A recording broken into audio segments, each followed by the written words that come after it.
Troisième conversation d'été. Juste déjà vous dire qu'on retrouvera tout à l'heure à 15h30 l'écrivain Yann Lespoux, la romancière Aurélie Filippetti à 16h45, Philippe Val à 18h et Éric Poindron à 20h15. Voilà, ici c'est gratuit et climatisé. Paraît que c'est des arguments quand on est à Avignon. Euh, Là, pour 45 minutes avec nous, on est un peu chez lui finalement. Ici, c'est Gérald Dumont.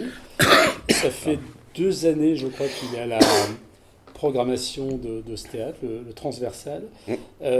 Moi, Gérald Dumont, je l'ai rencontré il y a quelques années en Lorraine, où il sévit beaucoup aussi. C'était au moment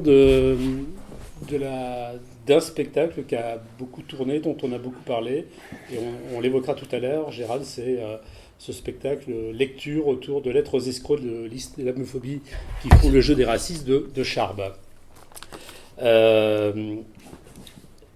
Et puis, quand on a organisé ces conversations et qu'on savait que vous étiez, Gérald, à la programmation du Transversal, on s'est dit que c'était peut-être un bon moment de découvrir qui était ce personnage dont moi on m'avait beaucoup parlé, notamment grâce à quelqu'un qui est à l'initiative de Démo Débat, qui est Serge Bassot de Marche, un des hommes de culture en Lorraine. Et je me suis promené un petit coup en me disant mais qui est Gérald Dumont? Et j'ai découvert quelqu'un qui a une vie multiple. Alors, dans la petite notice que vous avez, c'est indiqué auteur de théâtre, metteur en scène, comédien, actuellement à l'affiche du Transversal dans un nouveau spectacle. Et puis évidemment cette évocation du texte de Charb dont je parlais. Mais vous avez une carrière artistique avec plein de choses. Musicien d'abord, rocker, homme qui a travaillé, enfin qui a fait plusieurs écoles de beaux-arts à Bourges, mais également à Bangkok et à Bali. Vous avez notamment fait un stage avec un facteur de masse qui s'appelle Ida Bagusoka. On va revenir sur ce parcours, parcours de théâtre au sein du Cartoon Sardine Théâtre à Marseille, puis Lille à côté de Daniel Mesguich, jusqu'à la création du Théâtre K. Alors j'aimerais qu'on commence par le début. J'ai retrouvé un petit mot où on parle de vous.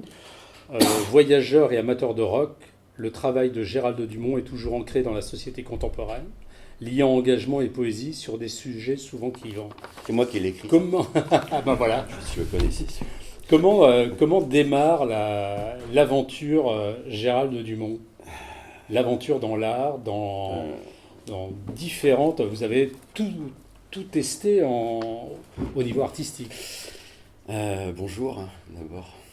Je ne sais jamais par quoi commencer. Ouais, alors, enfin, d'abord j'étais musicien et effectivement j'ai fait les beaux-arts à Bourges. J'ai pas mon bac. Et puis après les beaux-arts, j'étais objecteur de conscience. Et pendant cette objection, je travaillais dans une salle de rock à côté de Lyon, où je faisais du management de groupe, je faisais de la programmation de salles de concert et puis de la régie son. Et puis pendant ces 2 ans, moi je continuais à travailler la peinture et il se trouve que j'ai exposé une année, je ne me rappelle plus très bien, c'est vieux, il y avait une exposition collective d'artistes à Avignon. Et il se trouve que les Cartoon Sardines, qui était une compagnie de Marseille qui existe toujours, visitaient cette expo, puis on s'est rencontrés comme ça. Et ils cherchaient un régisseur pour partir en tournée avec eux l'année suivante. Et c'est une tournée qui faisait la Belgique, le Nord et puis l'Angleterre. Et donc je suis parti avec eux. C'est vraiment là que j'ai découvert le théâtre, parce que quand je suis rentré aux Beaux-Arts, je me rappelle, je voulais au début être scénographe de théâtre. Puis en fait, j'ai rencontré des théâtreux, je les trouvais super cons. Puis je me suis dit, ah non, je vais jamais faire de théâtre, ils sont bêtes ces gens. Enfin, j'ai trouvé un but, je les aimais pas. Et donc, j'ai découvert le théâtre avec les cartoons en faisant de la régie. Et puis, en fait, ils m'ont viré... Qui est une aventure assez singulière, l'aventure des cartoons. Ouais, c'était vraiment la grande période des cartoons. C'était le malade imaginé. Ouais, vraiment, ouais. Et moi, j'ai appris plein de choses. avec eux. Donc ils m'ont viré quand on était en tournée sur l'île. Et il se trouve que, mais en fait, sur l'île, bah si, je peux le raconter. Oui, oui, En fait, bah, je me faisais draguer sur toute la tournée. Il y avait une fille dont je jouais pas mal autour de l'île, puis elle était toujours dans la salle. Et puis en fait, elle est devenue la mère de ma fille. Et je suis resté à Lille. Et Mesguich cherchait quelqu'un à la vidéo. Parce que ce que faisait Mesguich à l'époque, c'était bien. Il faisait des captations vidéo du premier au dernier jour de répétition. mhm. Et c'était passionnant. Et moi, je travaillais à la vidéo à ce moment-là. Et j'étais cadreur ou soit script sur les tournages. Donc, j'ai pris plein de leçons de théâtre, en fait, parce que j'étais obligé d'être super attentif. J'ai fait 3 spectacles comme ça avec lui, derrière la caméra ou à prendre des notes. Donc, j'ai vraiment appris ce que c'était vraiment que le théâtre à ce moment-là. Et puis, une fois que j'étais à la Métaphore, ça s'appelait la Métaphore à l'époque, le théâtre du Nord avec Mesguich. Dès qu'il y avait des trucs à faire, je les faisais. Donc, je me suis retrouvé machinot, électro, technicien, figurant. Enfin, j'ai un peu tout fait. Donc, pendant 3-4 ans, j'ai vraiment sans façon volontariste, j'ai appris le théâtre juste en regardant et en faisant. Et puis je me suis dit, tiens, ça a l'air marrant le théâtre. Donc j'ai créé ma compagnon en me disant, je vais faire un spectacle et puis on verra bien. Et puis c'était ça il y a 27 ans. Voilà. Mhm. Donc j'ai créé le théâtre K et puis Pourquoi K?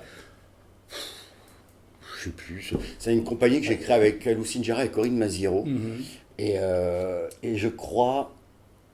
C'était à Moi, cause de Kafka. Non, pas non, Cronenbourg. non, Buzzati, Dino Buzzati. Ouais. Le cas de Dino Buzzati. Voilà, c'est ça, ils étaient fans. Et non, puis la première nouvelle que j'ai montée, ouais, c'est ça. Non, c'était une nouvelle de Dino Buzzati, le premier spectacle que bien j'ai sûr, monté. ouais. Voilà, adapté des nuits difficiles. Je sais plus le titre de la nouvelle. Je sais plus. Et voilà, c'est comme ça qu'est né le Théâtre K. Ouais.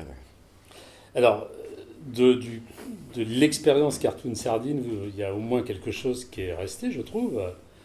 Même si vous n'êtes pas resté très longtemps, quand on va sur leur site, dans leur présentation, c'est indiqué notre processus de création fait la part belle à l'improvisation, à la dynamique et à la générosité collective, à la sincérité des acteurs, leur malice, leur impertinence. Et moi, qui vous connais un tout petit peu, qui vous ai vu sur scène, c'est tout ça, Gérald Dumont aussi. Alors, j'ai commencé effectivement à l'écriture plateau en impro, plus maintenant. Parce qu'à un moment, je me suis pris pour un auteur. Donc là, maintenant, j'écris mes pièces et on ne travaille plus du tout par impro comme j'ai pu commencer. Alors, j'aimerais qu'on parle quand même un peu du processus de création. Là, vous êtes sur... moi, je vous ai vu notamment l'an dernier dans quelque chose qui s'appelait Parcours, chronique d'un matricule. Le travail que vous menez cette année, ça serait intéressant que vous en parliez aussi, mais c'est quand même il y a un processus d'écriture, il y a un processus d'enquête aussi quand même. Comment travaillez-vous, Gérald? J'ai toujours fantasmé d'être journaliste, mais comme je vous l'ai dit tout à l'heure, comme je n'ai pas mon bac, c'était dur. Donc, comment dire? Ouais, ça fait un bout de temps maintenant que je commence à travailler comme ça, c'est-à-dire que ça a commencé quand j'ai commencé à faire des spectacles tirés de voyages. Le premier que j'ai fait, c'était au Sahel. Putain, j'ai peur d'emmerder les gens, c'est terrible. Non. En fait, j'avais une bourse du Pas-de-Calais pour... Non, ça n'a pas commencé comme ça, c'est Patrice Douchet.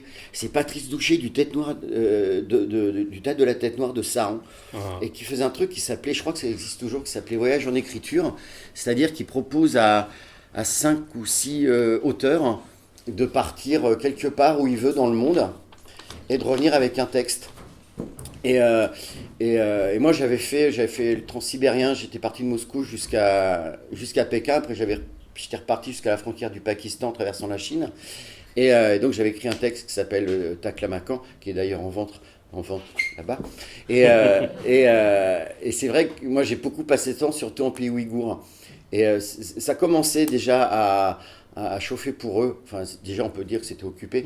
Mais il n'y avait pas encore eu les manifestations qu'il y a eu un an après et tous les internements qu'il y a maintenant. Et c'est vrai que je rencontrais beaucoup, je parlais avec les gens, ça nourrissait mon texte. Je ne le faisais pas consciemment. Et après, j'y ai pris goût à ce genre d'aventure. Donc après, je suis parti. Donc c'était au Sahel. Alors là, le Sahel, en fait, je suis né à Vierzon. Tu voulais voir Vierzon. Non, attendez. Et je suis né à rue des Pentecôtes, qui est la rue juste au-dessus de la gare de Vierzon. Vous voyez, vous êtes à Vierzon, il y a une rue au-dessus, c'est la rue des Pentecôtes, et moi je suis né au numéro 7. Et quand j'étais petit, j'entendais les trains. Et à l'époque, les trains, ils avaient des noms. Il y avait le Capitole, il y avait le Mistral. Et moi, petit, j'entendais le Capitole, le Mistral va partir Qui à tel racontait point. leur Voilà. destination. Mais j'ai jamais pris ces trains.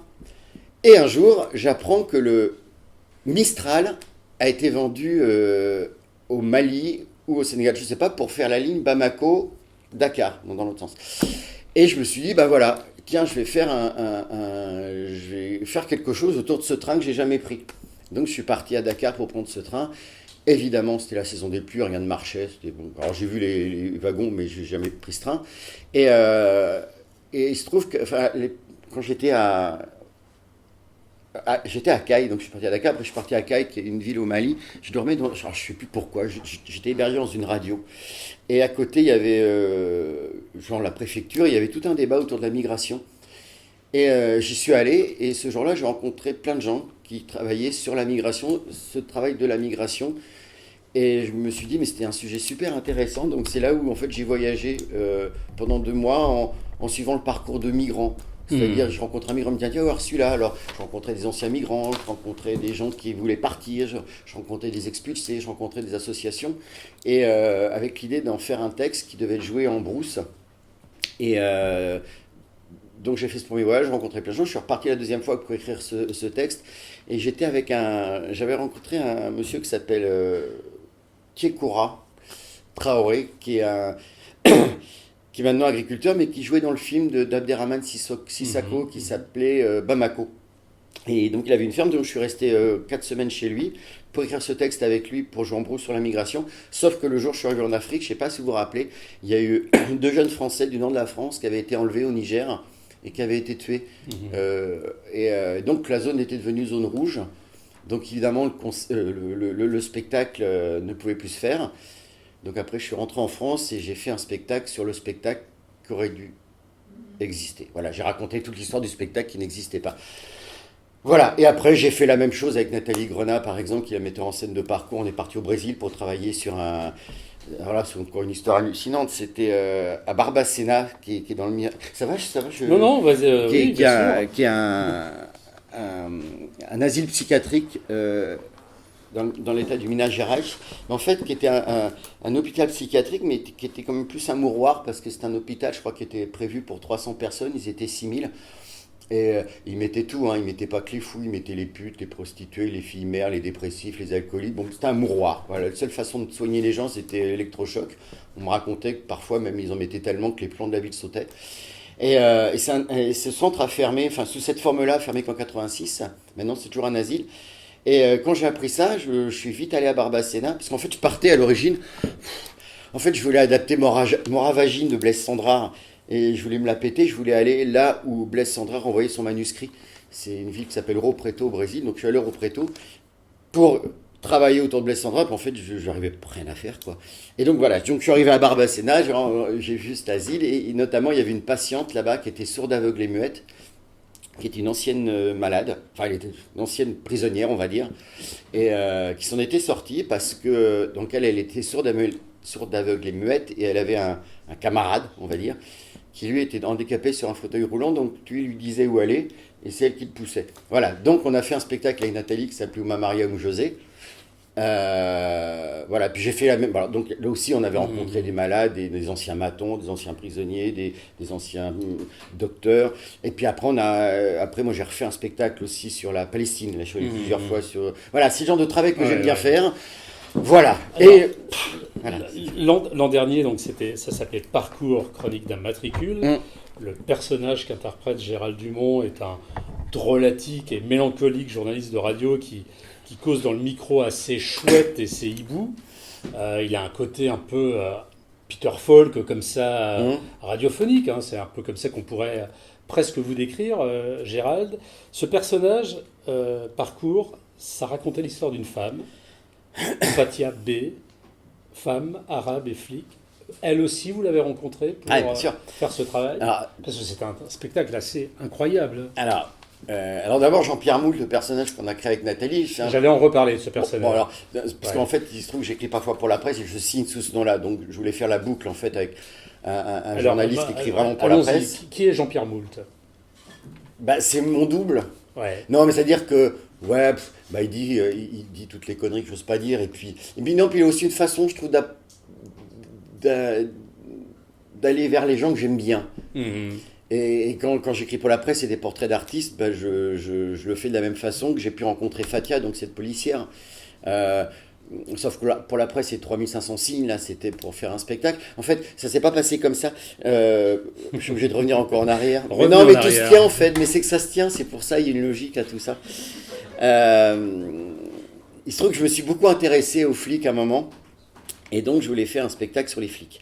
Parce que, Pourquoi vous êtes intéressé aux flics? voilà, c'est là où je suis obligé de revenir loin à cause évidemment. du spectacle de Charb. Et parce que c'est un spectacle qui joue sur sécurité policière, donc on a dû faire 130 dates, je suis entouré de flics.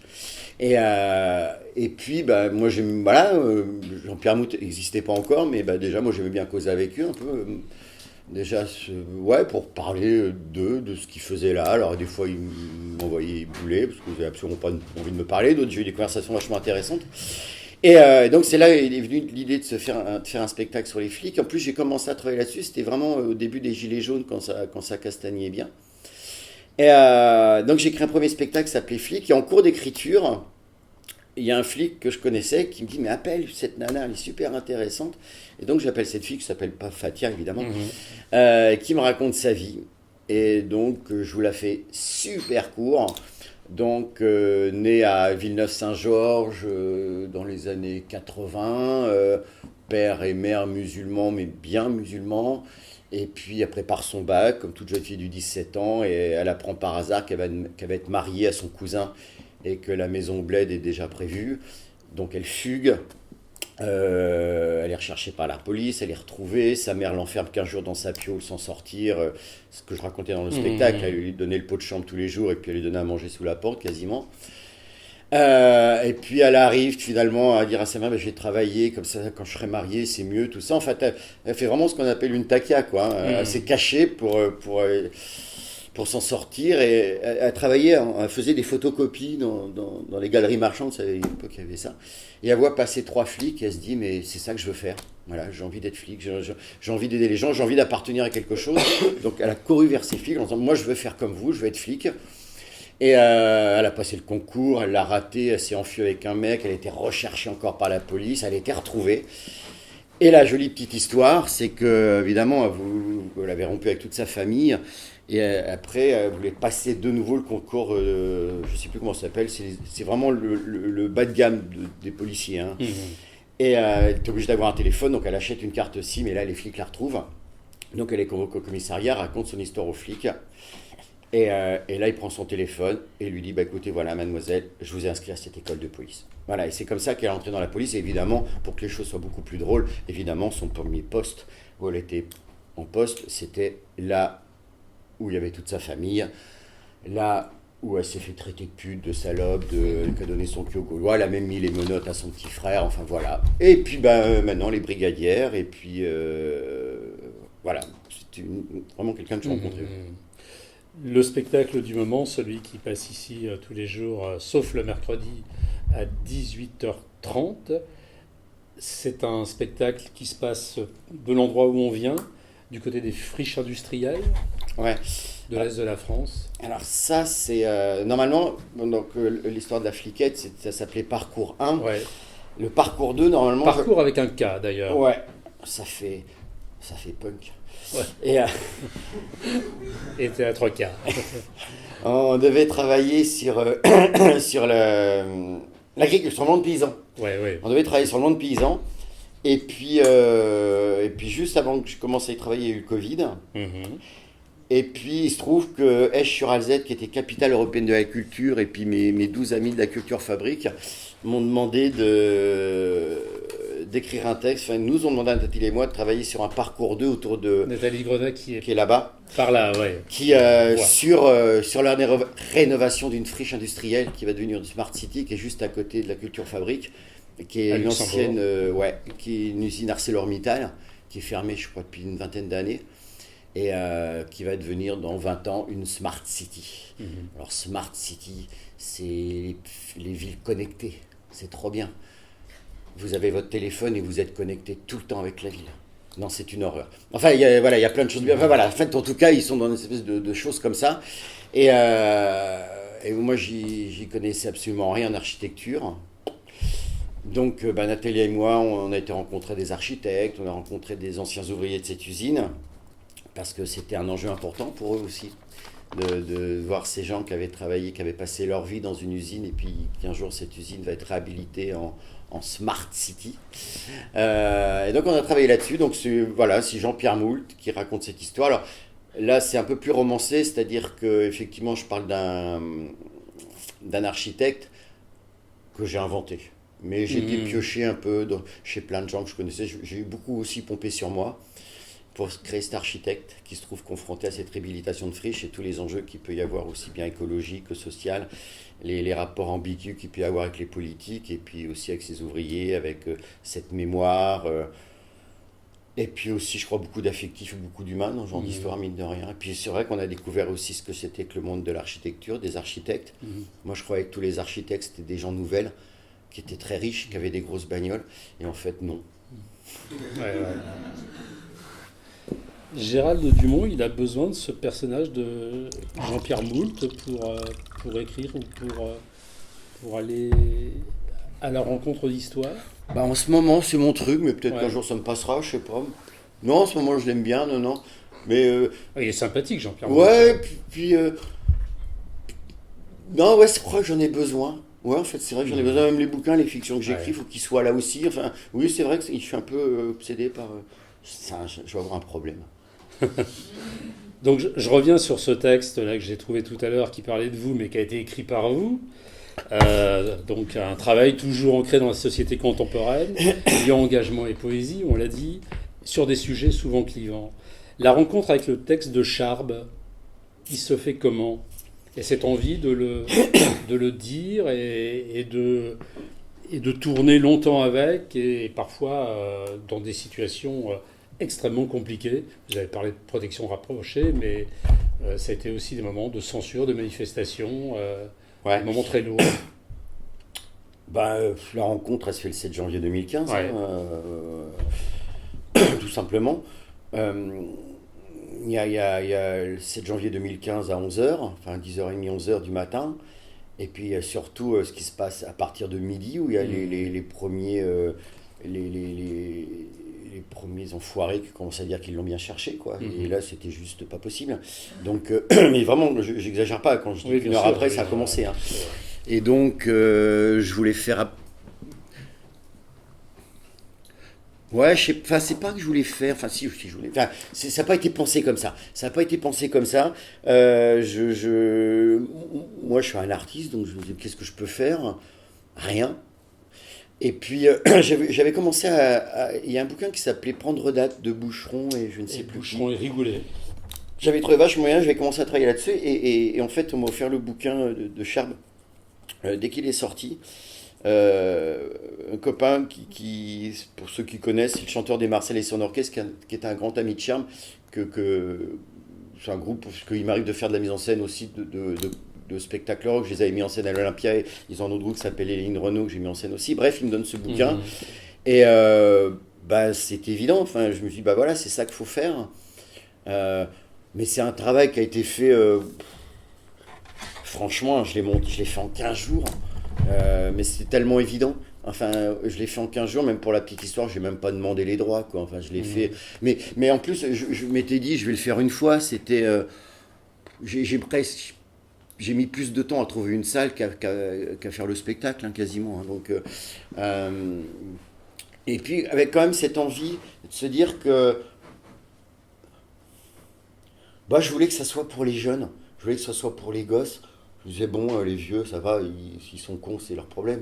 Mais les jeunes, c'est à eux, c'est eux qu'il faut aller chercher. Enfin, et ça me paraissait important. Donc c'est pour ça que le spectacle que j'avais fait, enfin, qui tourne toujours, hein, c'est très ludique. Il y a de la vidéo, il y a de la chanson, il y a de la musique. Voilà, et ça dure 1 heure. Et c'était, j'ai envie de dire, c'était presque... Il y a un journaliste qui avait appelé ça Charme pour les nuls. Ouais, et je trouvais ça vachement juste. Et, alors après, bah oui, effectivement, il se trouve que Serge Bassot était dans la salle et qui me dit, bah putain, mais moi je te le prends. Et puis voilà, c'est comme ça que vraiment ce spectacle a commencé à tourner. Effectivement, les emmerdes sont arrivées assez vite, mais moi j'avais pas du tout conscience de ce qui m'attendait. Je pense que j'aurais su ce qui m'attendait, je l'aurais fait quand même. Mais non, ça a pris. J'ai été un moment dépassé, j'ai été dépassé un moment, notamment tout ce rapport par rapport aux médias, à la presse. C'est vrai que je me rappellerai toujours, c'était le jour de mon anniv, je crois, où il y a eu une polémique parce que je devais être programmé à une facture, qui finalement ils ont retiré le spectacle, ça a été annulé à lire, enfin bref. Et d'un seul coup, sorti sur la presse, et je me rappelle, à 8 h, on se réveille le matin, et je mets la radio France Inter, puis j'entends parler de ma pomme. Je me dis, mais qu'est-ce que. Écoute, enfin, vraiment, là, Qu'est-ce que j'ai encore fait? Ouais, non, mais c'était compliqué, parce que je sentais qu'on m'a signé un rôle. Et je crois pas que j'étais préparé pour ça, c'était pas. Mais c'était compliqué, parce qu'on sent aussi que c'est pas forcément des gentils de l'autre côté, au niveau de la presse. Et. Et se dire comment faire pour éviter la faille, le croche-pied bien vicelard.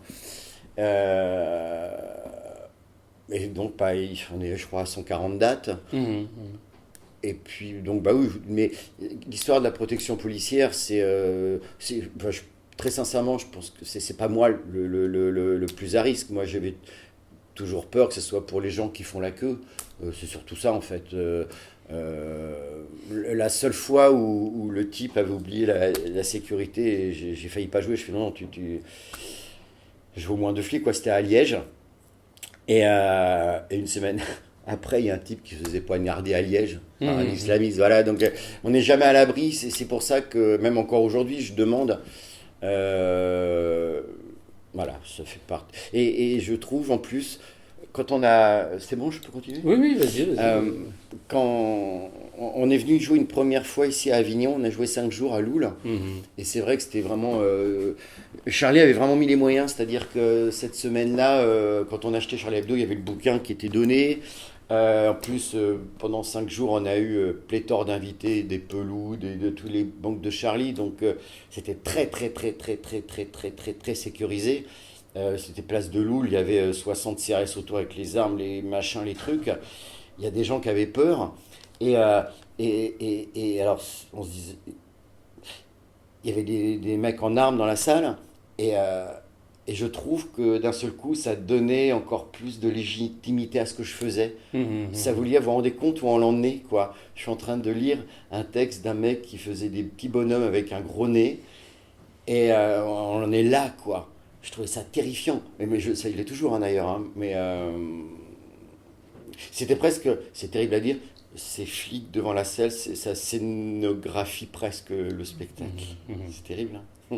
Je vais citer là un mot de la revue Regard, revue de gauche, je précise. Ce spectacle est un moment joyeux et impertinent de pensée juste, d'analyse et de pertinence, qui remet les enjeux à leur place, sans épargner pourtant ceux qui devraient être là pour défendre le droit à la liberté d'expression. Vous disiez tout à l'heure que ce spectacle, vous l'avez fait pour des mômes, quand il y a des étudiants à la Sorbonne en 2018 qui manifestent pour faire interdire ce spectacle. Ça fait quoi, Gérald Dumont? On a senti le coup arriver, on sentait le coup arriver depuis longtemps. C'est-à-dire qu'il y avait une annonce alors c'était quoi? C'était l'UNEF. L'UNEF, ouais. Et l'autre, Sud étudiant, qui avait envoyé un tract en demandant l'interdiction. On sentait le coup arriver. On y était plus ou moins préparé. Ce qui était le plus étonnant, ce qui m'a vraiment, vraiment, mais vraiment, je dis ça sans mépris, hein, mais en parlant avec eux, il y avait très très peu de colonne vertébrale intellectuelle. Moi, je me rappelle, les slogans, c'était le racisme, on en a marre, l'islamophobie, on en a marre, la démocratie, on en a marre. Enfin, c'était une espèce de truc très très bizarre. Donc, c'était pas passionnant. Voilà. Il y a eu des moments d'autres spectacles où il y avait des gens qui étaient pas d'accord, mais où c'était intéressant. Là, c'était pas chouette. Enfin, c'était un peu rien. Puis c'était pas nombreux, donc il y avait plus de CRS que de manifestants. Non, c'était pas. Ça n'a pas été un grand moment pour moi de fight ou de. Non, c'était juste un peu chiant. Voilà. Mais ce qui était terrible, c'est que ça donnait de l'eau à mon moulin. Et en plus, c'est dommage parce que moi, tous ces gens, moi je suis plutôt de gauche, enfin je suis même carrément de gauche, je serais plutôt de leur côté. Et ça me fait de la peine, quoi. J'ai envie de leur dire, mais arrêtez d'être cons, les copains. Enfin, c'est. Non, mais c'est vrai. Et moi, je sais que j'ai pas mal de potes. Alors, on n'est pas fâchés parce que c'est mes potes, mais qui partagent pas forcément mon avis sur la laïcité, l'islamophobie et tout ça, quoi. Mais il y avait de ça aussi dans le parcours de Fatia, de femme arabe et flic. Ah ouais, mais elle accumulait les emmerdes, donc c'était trop bien. C'était cadeau. Faire un spectacle. 7 janvier, vous avez cité la date tout à l'heure, c'est aussi un spectacle que vous avez coécrit avec Caril Ferret. Oui. Ouais. Oui. L'écrivain Caril Ferret. Ouais, alors, je sais plus comment on s'est rencontrés. Bref, on voulait faire un spectacle ensemble sur le 7 janvier.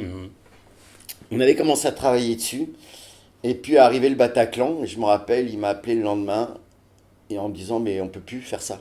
Parce que le 7 janvier, c'est maintenant le Bataclan, il y en aura d'autres. On peut pas s'arrêter là-dessus. Donc, on a tout repris à zéro. Et c'est une espèce de fable, une fable qui se passe dans X temps où l'humour a été éliminé de la Terre. Voilà, c'est un peu l'histoire. Je la fais très courte parce que je ne me rappelle plus très bien en plus. Alors, sans aucune transition, mais c'était un peu la règle qu'on a fixée à ces conversations d'été, qu'on voulait un peu comme une parenthèse estivale, avec de vrais entretiens. Voilà, 6 questions communes qu'on a posées à tous les auteurs ce matin et qu'on posera à tous les auteurs cet après-midi. C'est quoi Le premier, c'était de vous demander un lieu ou une ambiance d'été. L'Allier. Pardon ? L'Allier. L'Allier. Pourquoi l'Allier ?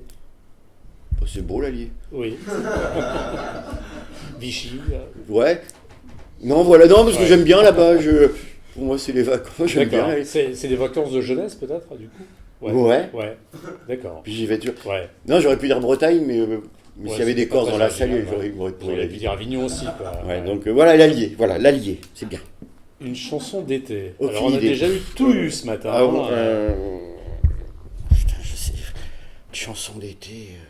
Ah si, pub le printemps, le jour vient de se lever, la nuit du petit déjeuner, la nuit la publicité pour. Voilà, ils sont en train de prendre leur. Voilà, c'est ça. Ouais. Dans leur maison de campagne. Voilà, c'est ça. C'est la chanson de l'été, c'est bien ça. Une lecture d'été ou de votre été ? Alors là, je suis en train de lire Papillon. Oui, qui a donné un film. Ouais, je suis en train de lire ça. C'est lecture ou relecture ? À lecture, j'avais jamais lu. Je sais plus l'auteur. Son nom, mais c'est pas son vrai nom. Enfin, si, il faisait appeler Papy, mais. Je me souviens plus. Enfin, oui, un texte. Un mot de saison.